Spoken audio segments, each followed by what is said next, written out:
And welcome to Michigan Matters.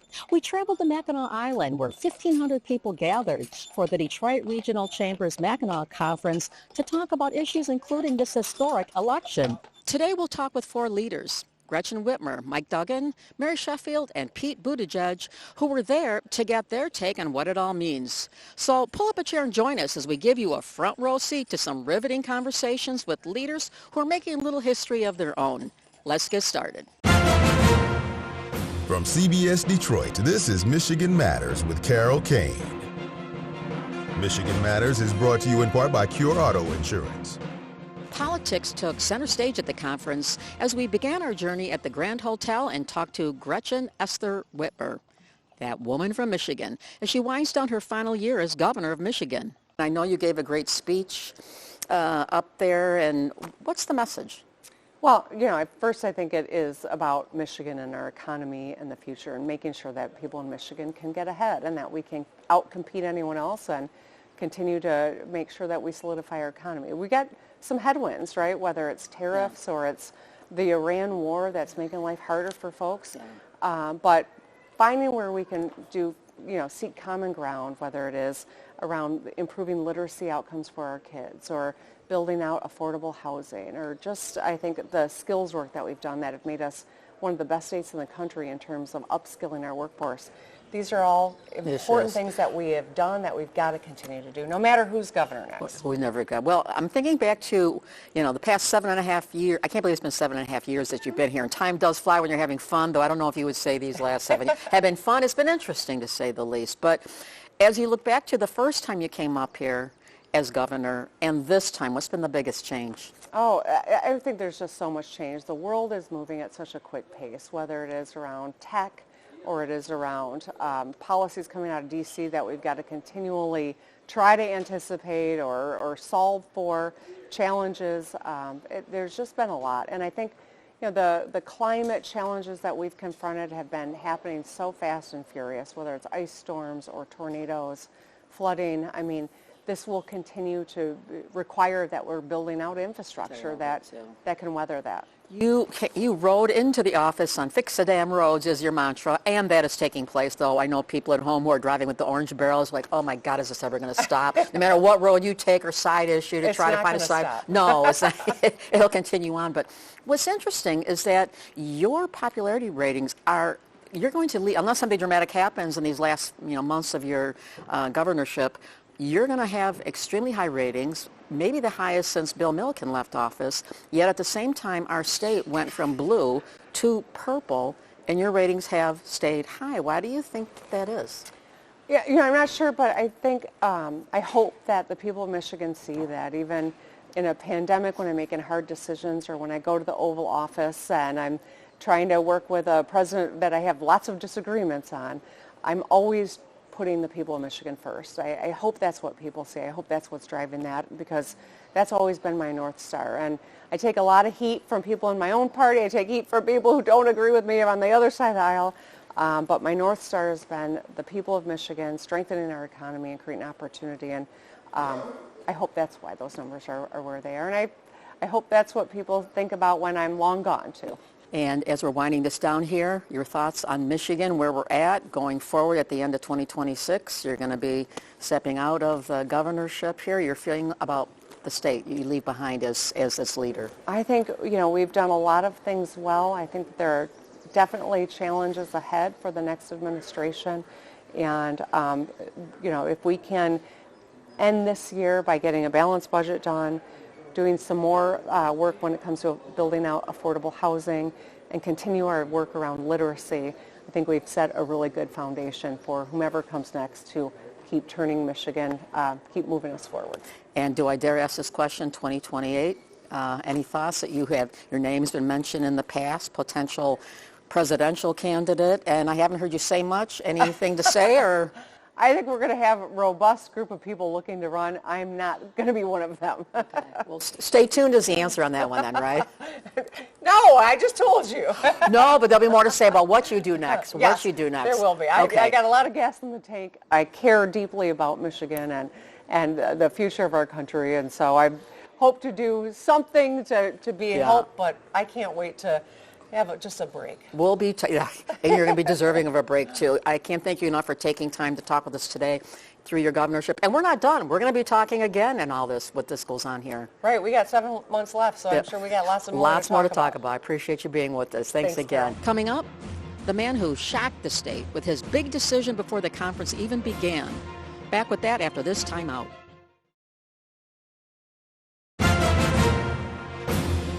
Former Detroit Mayor Mike Duggan shocked many with news he was dropping out of the gubernatorial contest just days before the conference began.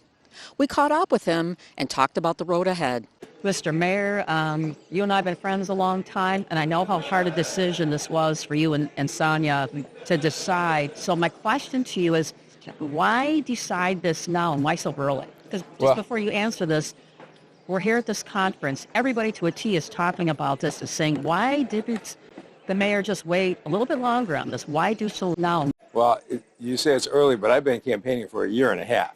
And it's been, 160 town halls and community meetings. And for most of that time, it was a steady gain as people were starting to understand what was going on as an independent. But the last couple of months, the country's mood has shifted dramatically. Democrats are furious at Trump over Iran, over $5 a gallon gas. And all across America, you're seeing what's happening. And in the last 60 days in the polling in Michigan, people who liked me and thought I did a good job as mayor were shifting to the Democrats because they were afraid I was going to be a spoiler and tip it to Republicans. And so we saw that momentum.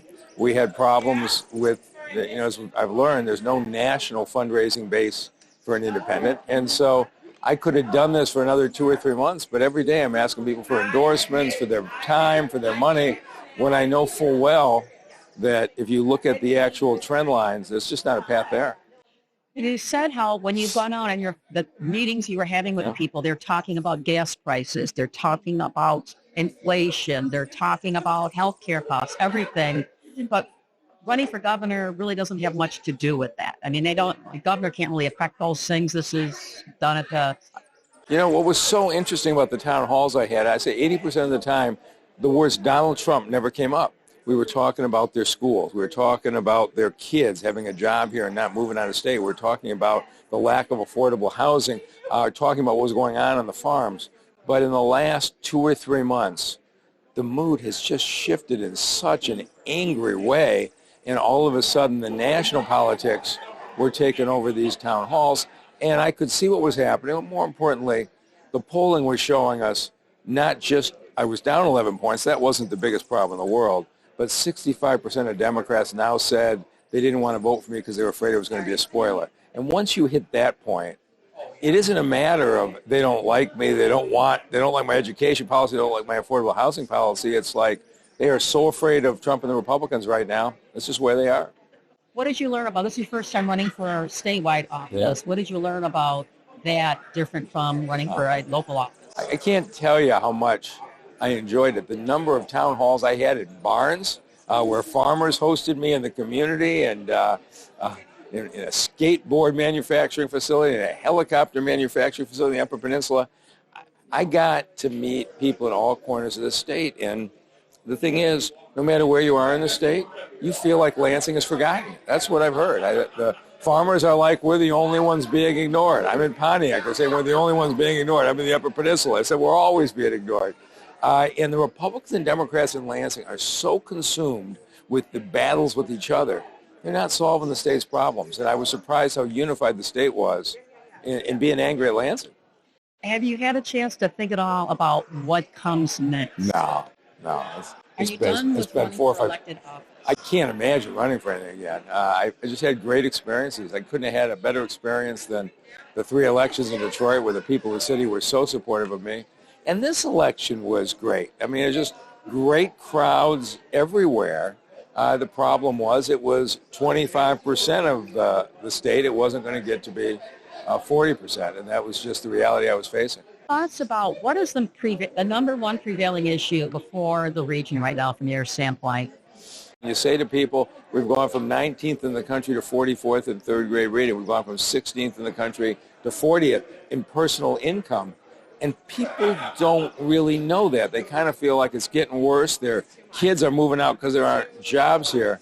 But I think the Chamber's doing a really nice job of holding up a mirror and say, we got a real issue we got to deal with. So, are you confident things in the city are going to continue on the same trajectory? There's a new mayor in place there, Mary Sheffield, who was president of city council during your time there. Of course, I strongly supported Mary Sheffield, and I feel really good about the start she's off to. I mean, there's none of this us versus them. It's all about unity. She's doing different initiatives in her own way, but she's building on the 12 years of success I had, and I think you're going to see years of success and hopefully success in the mayor that comes after her. Any thoughts about regrets about leaving the Democratic Party and the Democrats for so long? No, I was trying to create long-term change for the state. And long-term change is going to be when leaderships break out of winning the next Republican versus Democrat election cycle. And that hasn't happened here in a long time. And I may not have done it this time, but at some point somebody will. No, Duggan, I can't thank you enough for giving us time when this busy time for you. And now hopefully you and Sonia get a chance to get away. Are you going away? I hope somewhere. We have a lot of short trips planned. Okay. Enjoy, relax. Look forward to connecting with you when sometime down the road, my friend. Thank you. Great to see you, Kara. And thanks for all your public service, Thanks. too. Coming up, Mary Sheffield now runs our state's largest city as new mayor, and we talk with her about some big news about the Motor City announced on the island.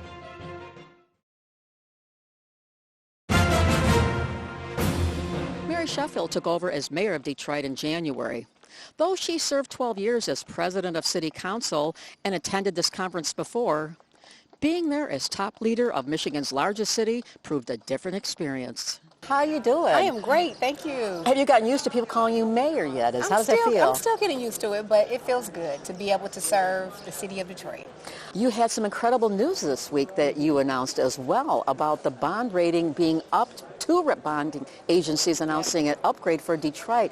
That's great news. Yeah, it's great news. I think it continues to show strong governance, our fiscal management of the city, our ability to be resilient in light of the financial economic outlook nationally, and really just the ability for us to really focus on core areas like poverty, raising incomes, neighborhoods, and it again just signals that Detroit is rising higher. So that's good news because it allows us to be able to bond, save millions of dollars that can be reinvested into city services. The other thing that has been announced, we talked with Bob Riney, CEO of Henry Ford Health recently, Anthony Chang of Banff Health, who are teaming up on a new cancer center for Banff Health. It's part of a $3.2 billion medical development that Henry Ford Health is teaming up with the Detroit Pistons, Tom Gores, Michigan State, others, and bringing this whole thing to light. They want to make it more of a medical mecca, if you will, tourist destination. I know there's a group of leaders who are putting together a report for you about that. How much of an impact does something like that have on the city and its reputation? It is huge because Detroit continues to lead the way in healthcare and innovation.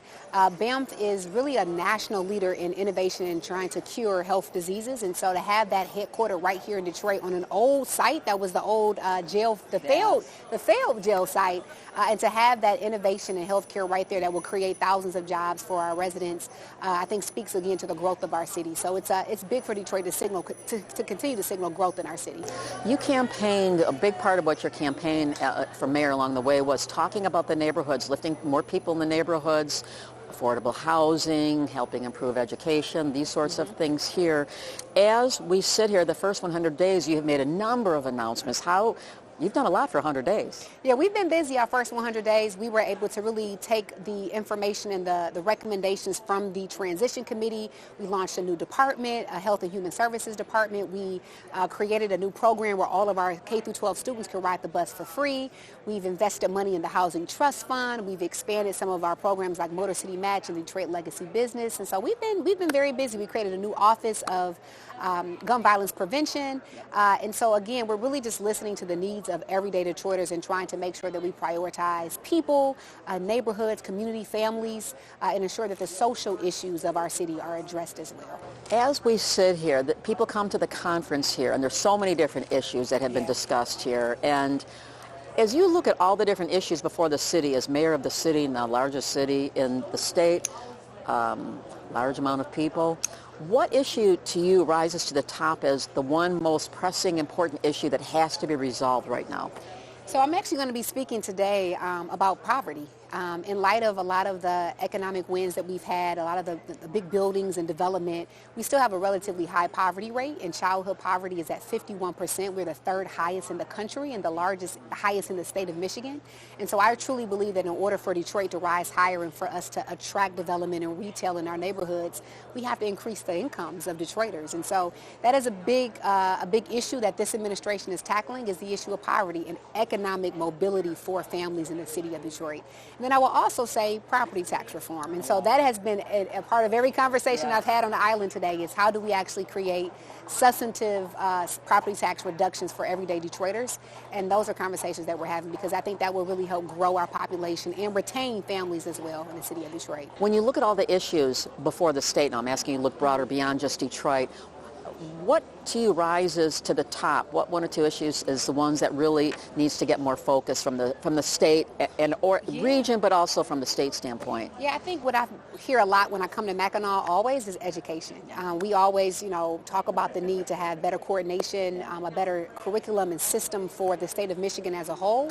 How are we capturing those who are graduating and leaving the state to stay here, but also how are we better educating our children, not just in Detroit, but across the entire state of Michigan. So that conversation always comes up, and I think in general, workforce development, how are we cultivating talent, keeping talent in Michigan is important. And again, the greater Detroit is, the greater the region is. So we're trying to cultivate that stuff right in Detroit as well. Well, you also had some other good news from the Census Bureau, which announced that the numbers were up again for Detroit for the second, third year, I think it was. That is, so the trajectory is turning around a little bit here. How important is that? Again, it continues to create the narrative, the real narrative, that Detroit is rising higher, that we are growing, that the city is changing, that people are not leaving but staying and coming back to Detroit. So we had over 5,000 residents within the last year gain in population gain. Again, I think it just speaks to the housing investments that we've made, the investments in neighborhoods, the investment in people, that people see Detroit not only as a place to work and to play, but actually to live and raise their families. So it's a good indicator of true growth for our city when we see those numbers continue to rise. My last question to you, as we're winding this down here, the biggest difference between being here as a president of Detroit City Council versus being the mayor of Detroit now, what's been the biggest difference from you and from a personal standpoint? The demand on my schedule, how many meetings I have to go to versus how many I get to go to. No. It's really just, again, the seriousness of me being an executive of the city, really leading these important conversations around property tax reform and education and workforce development. And so just really making sure we're sealing deals and partnering as much as we can on the critical issues that are important to Detroit. So. Well, there's so much more I would like to talk about, but we're out of time here. But you know what? Let's talk again going down the road. Looking forward to seeing all the great stuff coming out of Detroit, my hometown, your hometown. East side, right? Yes, there we go. There we go. Doesn't matter if you're from the east side or west side. Doesn't matter. All Detroit. One Detroit. There we go. It's great to have you. Appreciate you being here. Thank you. Coming up, Pete Buttigieg, former presidential candidate, now Michigan resident, who has much to say.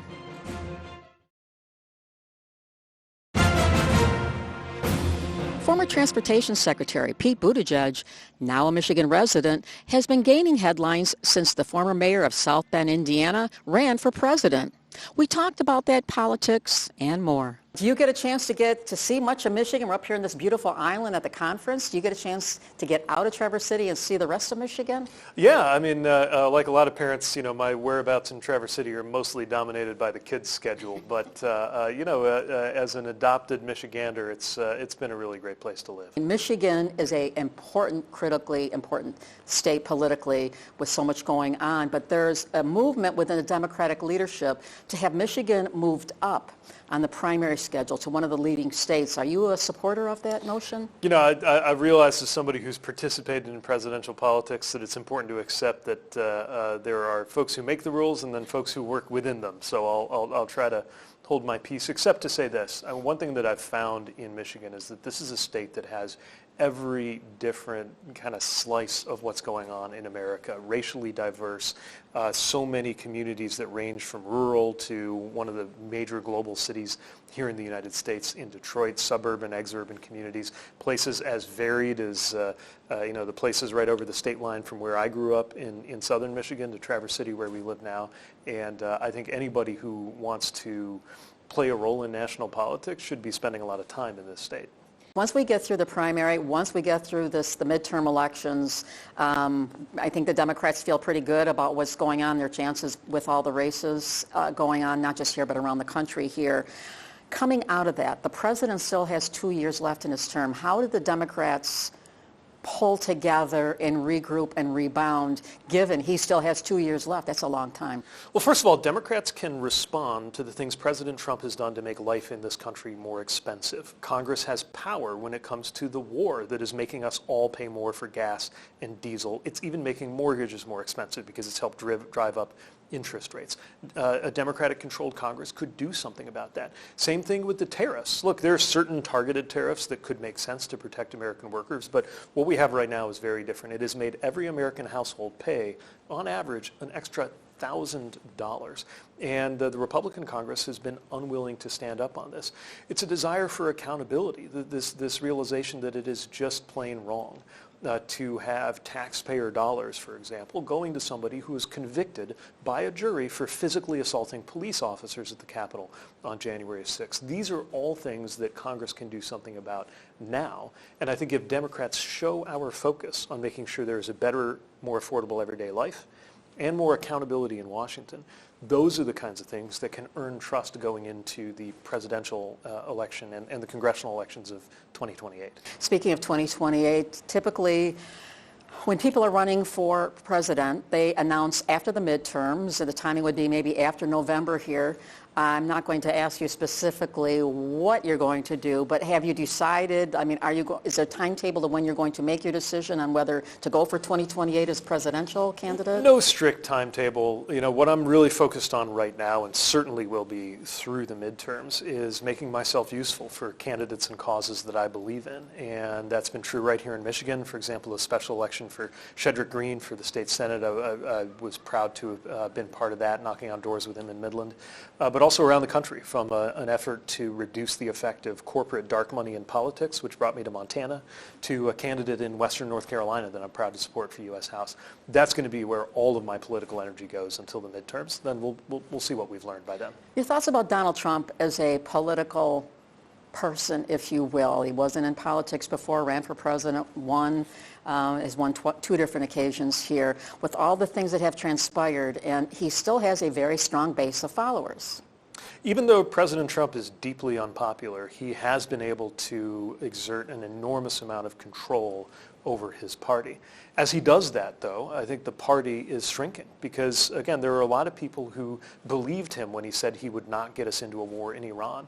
There are a lot of people who believed him when he said he was going to make gas prices go down on day one, grocery prices go down. Even people who didn't believe he'd do it on day one expected that he would have some results by now, and instead he's done the opposite. Inflation is actually higher than it was when he took office, and doing something about it was his number one economic promise. So it is certainly true that he has been able to wield a lot of power, frankly destroy a lot of people within the Republican Party who dared to stand up for their beliefs, but I think that has alienated more and more independents and some Republicans and certainly Democrats who, at the end of the day, expect a president to be supporting our everyday lives, to make this a better country to live in. And I just don't think, really, ever since he came down that escalator 11 years ago and became a politician, I don't think America has become a better place, and most Americans feel the same way. Pete Buttigieg, there's lots more to say, but you know what? We're out of time here. I want to thank you so much for joining us. Really appreciate it. Same here. Appreciate being here. All right, and we'll certainly be watching to see what you do after the midterms here. Thank you so much. Appreciate it, my friend. Thank you. Well, there you have it. 4 leaders impacting our region as few others. We hope you enjoyed the conversation. We'll have more from Mackinac in the weeks ahead, so stay tuned. Have a great day. We'll see you next Sunday for a little bit more Michigan Matters.